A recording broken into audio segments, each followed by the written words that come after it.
Yeah.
dans la troisième lecture, dans mon rappel, il y a les boussons tout le temps qui est Psaume 34, verset 12 à 20. Il y a mis balai tout le temps qui est Exode 20, verset, comme on a verset 1, tina verset 17. Tout le monde a un c'est moi la biso ya lelo c'est moi la biso ezali na Matthieu chapitre 15 verset 7 à 9.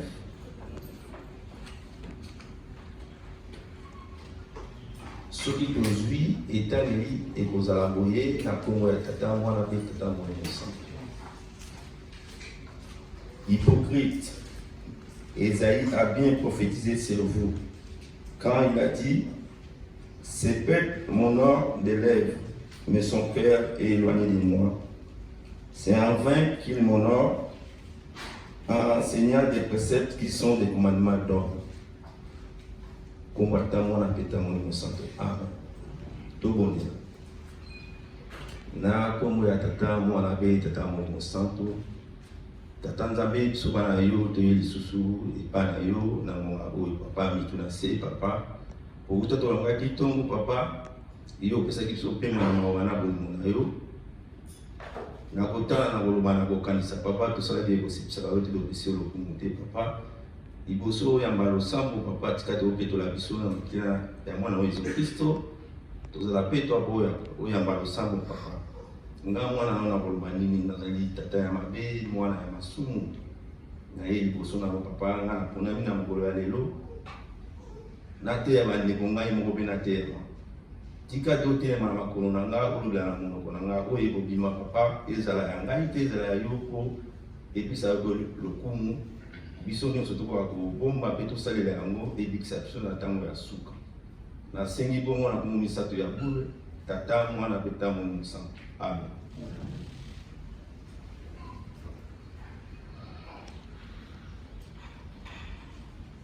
Na kombo ya tata mwana mpe tata molimo santo. Psaume totangaki lelo ezali psaume ya David ndenge biso toyebi bapsaume ezali banzembo eyebamaka na ntango ya kala toyembaka yango te mpo tozala banote nango ezali te yango totangaka yango oyo bango batangaki yango na circonstance wana na periode wana. Psaume na biso soki totali yango bien ezokolakisa biso makambo mibale, bato ya malamu na bato ya mabe. Ndenge tokozalela ezali ya malamu na ya mabe wana bango batangaki ezalaki na ntango ya kala. Na ntango ya lelo ndenge tolobaka toloba ya kala toloba ya sika biso soki totali bien oyo mpe toyembaka ezali bapsaume mais oyo ya biso eza na banote yango toyembaka yango eza rappel te na koloba nzembo ya liboso toyembaki mpo tobandela église ezali silo ya Nzambe ezali mpe nzembo nakanisi nzembo wana ezalaka profond elobaka mpe makambo ebele mais ezali nzembo te ndenge bamosusu tokanisaka ke ezali kaka mpona bambuta. Ezali nzembo ya biso nyonso po korali te toyemba yango biso nyonso toyembaka yango ntango toyembaka yango toyeba maloba nini ezalaka na kati makambo nini tolobaka kuna na kati po biso nyonso tozali bactere ntango toyembaka nzembo wana. Ezali te oyo ngai mbuta oyo ngai touriste na nzembo wana ezali alliance ezali nini tokangaka na tata Nzambe mpona koloba ke tokosala mosala na solo. Est-ce que biso ezala bamuta ezala bandi ntango toyembaka nzembo wana est-ce que tosalelaka yango tosalelaka nzembo wana mpo ndenge nalobi awa totangaki na nzembo ezali bato ya malamu na bato ya mabe. Sikoyo biso ndenge tozali awa tozali mpe kaka de groupe oyo na lingomba na biso ndenge toyebeli intermédiaire ezalaka te ezalaka soit toza na po soit toza malamu soit toza motu mabe. Sikoyo toyeba baoyo toza mabe ntango toyaka mbula lelo ezalaka mpo toyokama te tochange ba oyo bazali malamu ezali pour renforcer malamu wana ko bakisa yango et pour ma plus. So totali bien na banzembo to yebe kolemba par silo nzambe to yoki na ko ekipu na bayembi soko chika makolo matambi na yo na nzela basi mo kimbangu omona guerre ndenge kozana na yoki awa na jetiki bayembi kosukwama kuna na dirigeant bayembi pasi oyo papa amonaki toyebaka yango tokoki kobeta mwa c'était na le 6 juin elengaki pasi oyo amonaki mpona biso po tokóma lelo ndenge tozali. Est-ce que toyebaka yango? Yango wana nakopesa mwa ba illustration po balobaka bana ya bato koteyaka bango na Masisi. Nzembo toyembaki ya silo ya Nzambe balobi na yo tosala mosala na solo zala terre na kati ya lingumba ndenge totanga na mokanda ya bomoi faut œuvrer na œuvre ya Dieu, faut participer. Sikoyo biso est-ce que toparticipa na ndenge nini na misala ntango tosalaka papa asengi biso basali boye topesi mais biso tosukaka na kopesa ou bien il faut tokota na kati po ezali biso tozala terre. Na pese exemple ntango tosala bamisala koparticipe na nkamba ezala na bagroupe ezala dans l'ensemble bakoloba na bino botonga ndako boye sikoyo biso ntango tokenge na nkamba tozoka ata courage ya konotala misala moko oyo topeselaka toparticipa po eza misala na biso eza ya biso nyonso. Donc na pesi lokolo exemple yo soko ozotonga ndako na yo ntango ye na ndako no quand même faut otala oyeba epai wapi batongaki malamu epai wapi batongaki mabe. Mais si vous biso to suba ngana opesa mbongo ou bien so okepe na nkamba quand même faut tala ezabel sengo otala na meloko yo participer puisque il faut œuvrer ko œuvrer la sika ka tenge yo vandi a opesi mbongo suki na musika. Donc wana na pesi moi illustration biso na paroisse par exemple so ba benisi biso to ya mutakana eza ya biso nyonso to lobi ke to œuvrer to sala musala ya Nzambe biso nyonso mais omona bakobengisa biso awa po ya kobakisa un plus o œuvrer na bilanga o biso tolobaka bilanga eza monene basali bazali moke nomona na musala wana po eza mpe musala ekoya bakomisa mine musala ya paroisse ekokusana te okopesa basuggestion te tokosala eloko te kaka biso tokopesaka basalaka te. Il faut insister po eza musala na yo soki ezalaki musala na yo babengisi yango okotika ebeba ou bien okoparticiper. Donc, si tu veux pas dire que tu as terre, il faut tout ça. Donc, ce qu'on y est dans l'église, Zora quand même dans SMO, on est pas bien dans les Camerounais, c'est ça qui est dans les Camerounais, on a participé. Vous avez une dignité qui est pour la uniforme, avec une bandit, ou bien on y a dans 4000 cas pour vendre le week non, dans les bandits. Il faut que vous participer tout le français, pour œuvrer dans le salaire de Nzambe. Donc tout ça on sikati na banzembo toleki tokoti na mibeko. Or de ça na œuvre ya Dieu il faut kozala ensemble kozala musika na yedi kozala musika na yedi faut tout ça mibeko na yedi malaboni bakopesa biso batoli ndenge na yoki na nzembo moko eyembami awa soko limusala na musala ya Nzambe tosala mibeko na ye. Mibeko eza très important yango ekosala na tozala mosika na Nzambe te toyokaka ngo kaka te me tosalelaka yango malebele tozoinsiste bamuta bapeta kelo awa il faut kosalela eyokaka ngo kaka te il faut vraiment kosalela yango mais tosalela yango te tozala ndenge na koloba na illustration bandeko na biso ya GGT babetaki na gitare tozala lokola baso ya gitare esiko biso bamuta biso tozopesa toli il faut tolanda ezala te lokola so ya gitare ezokola kitoko meye gitare azoyeba te ke azopesa bapesi. Donc biso mpe bamuta y compris faut tosala makasi tozala exemplaire mpo bandimi mpe bakolanda biso bino mpe bandimi partout tozali tozala kaka kimbangisi ndenge na ye motu insiste te ya 4000 totobini ya limana tozala exemplaire po tokoka kofinisa papa na biso te mpo botosi ezali très très important. So bapesi bino mibeko faut botosaka. Moi moke nazongi dans le 6 avril et le 6 juin. Tango balobaki ke ndenge basoda bayebokanga papa Simon Mbangu totosa moto asala violence te esalamaki violence ezalaki te masasi ebetamaki me ebomaki motu te ntango kaka moto atosaki te azwaki libanga asalaki violence toyebi ndenge esukaki liwe ezalaki makila mpe esopanaki. Donc wana nake na sens que soki balobi na biso likambo il faut toyokaka, il faut totosaka. Ezali très très important. Na mibeko na kobakisa mwa moke na verset moko mpona kobetela yango cete tokobakisa na Exode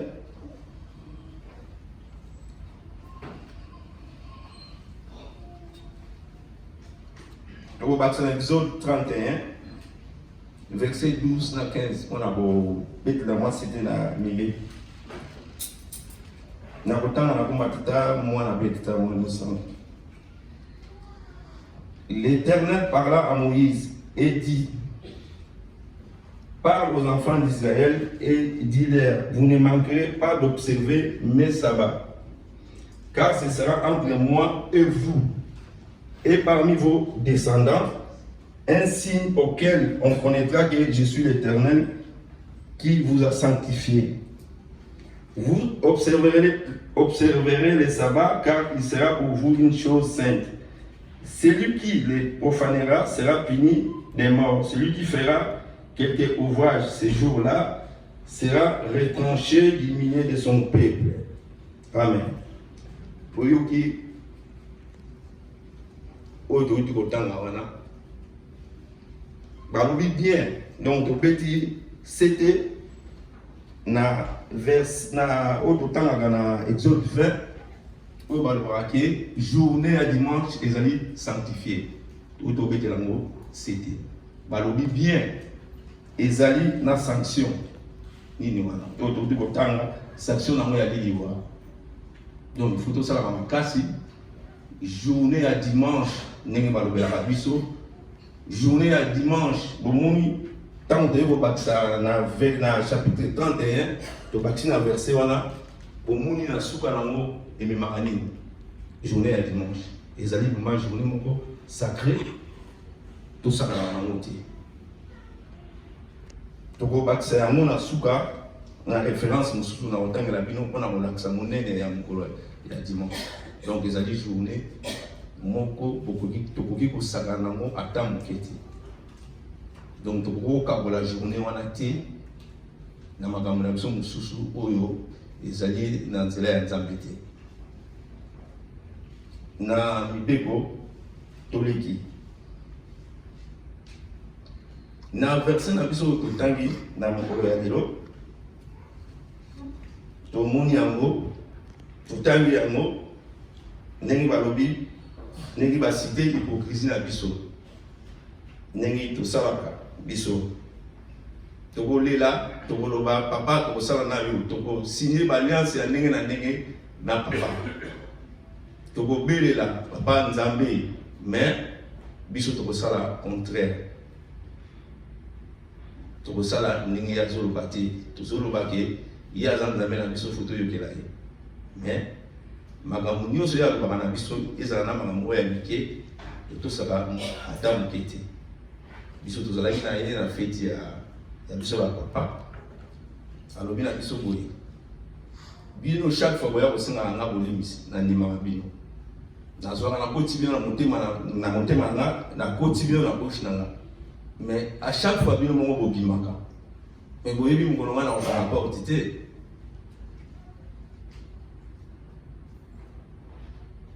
toteyama alobi à chaque fois boya kosengaka bolimisi nakotisaka bino na bouche na nga nazongisaka bino me na motema na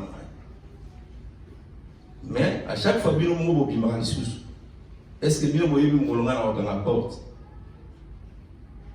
côté ya mawana mkola ko nga porte surtout ko na position ni to na libanda ou bien to na kati to tika ko za ba hypocrite ne to tangi ta to ka nga alliance ebele papa nous mourons to za simana yo a tuni biso to ko sala te to ganga kaka to ko sala mais suka na mo to ko sala te pour misala ezaka ka teke ok no ko sala ntitsa misala ezali na ba recette oyo apesaka biso tolobaka ngo mpe na mokili arme na biso bandimi ezali prière. Est-ce que arme ngo bapesa biso esi toutilize yango mpe toutilize yango mpona koutilize yango ezali fo koyaka babeko koyaka réunion ya bapapa koyaka réunion ya bamama koyaka barépétition wana ezali baalliance oyo tokanga na ye ntango tokanga baalliance wana bamami ya libona ya se bamonaka biso toyeba korespecte baalliance oyo tokanga na tata nzambe. nakanisi mpona mbola lelo rbki toza na misala na kosukisa na nzembo oyo gaki abetaki ya suka toyilanda yango malamu toyeba mpo ozala nsima na ye ezosenga nini gaki beta ya biso nzembo oyo ya mibale.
Zambe alinga biso toza komonaka ye, mwana na Yesu, toza kolandaka ye. Mwana na ngai nini okozela mpona nanga, natela nanga. Mwana na ngai nini okozela mpona nanga. Nzambe alinga biso, toza komonaka ye, mwana na Yesu, toza kolandaka ye. Mwana na ngai nini okozela mpona nanga, natela nanga. Mwana na ngai nini okozela mpona nanga.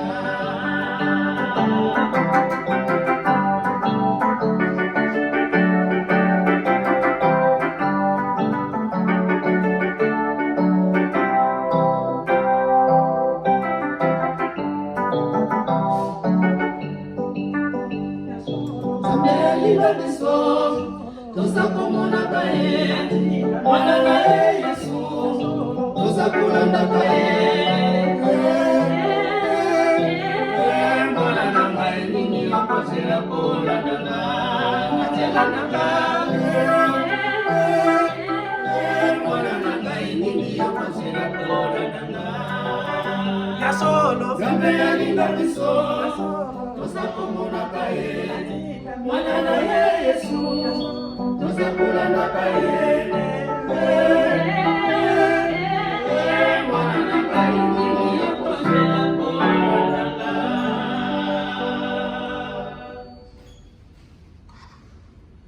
Nakanisi biso solani nzembo wana yango totangaki awa tozanga hypocrite.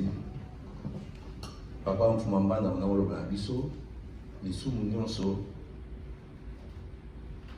ezali important. So monika moko tikali na zéro. Tolobaka ke parce que mbango azali mokonzi ya chiffre. C'est pas pour rien après c'est biso 10 commandements. La illustration so monika 1 liboso ya 0 na 10 so monika 1 wana ezali liboso ekomi mbango 0. Et là c'est que nous sommes photo observer tout le monde mon côté tout cap la pété. Pour nous aussi ça tout bakisa verset pour terme mon Ésaïe 56 1 à 2. Ce que tu es en livre ainsi par l'Éternel. Observez ce qui est droit et pratiquez ce qui est juste, car mon salut ne tardera pas à venir, et ma justice à se manifester. Et l'homme qui fait cela est le fils de l'homme qui demeure ferme, gardant les sabbats pour ne point les profaner, en veillant sur sa main pour ceux qui commettent aucun mal.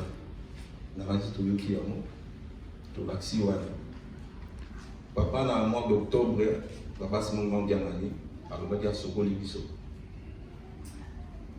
Sokoba Sokoli, au premier point. Tous à la bangoule, au monde, Sokoba Sokoli, à son magan à côté. Biso de Sala est fort, tous à la bangoule, au Baba, maman, et Sala Biso, il aura madame Babissa, mon à la bangoule. Donc, dès que papa Sokola Biso, tous à la fort, tous à la propre, dans mon colalelo, dans sa économie, dans son sibongo, à comment il s'est aboué, comme à ta mon véritable santo. Amen.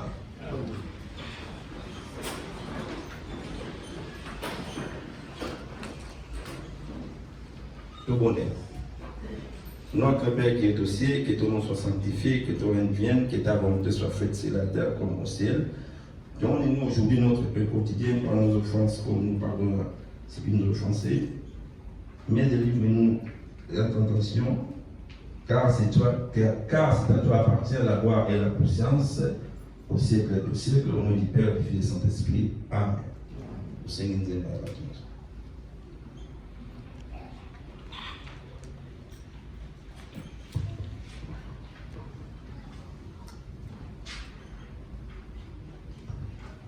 Namite Mabosandela, 1, 2. Namite Mabosandela, Mosalamasu. Namino Kobosandela, Kengangaitabe. Namite Mabosandela, Mosalamasu.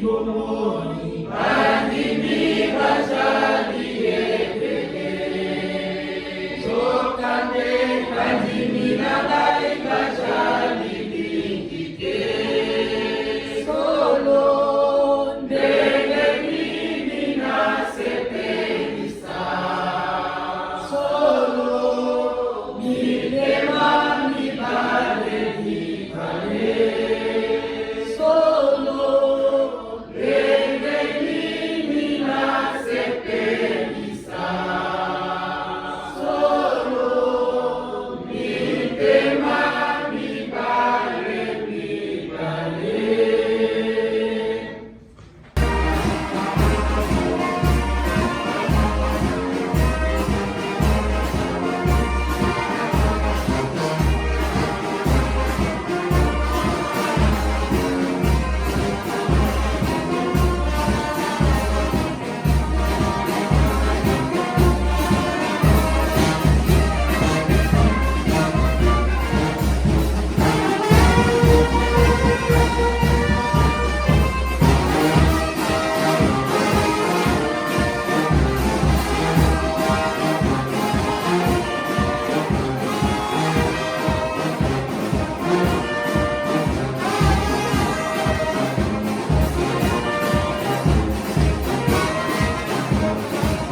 et du Saint-Esprit.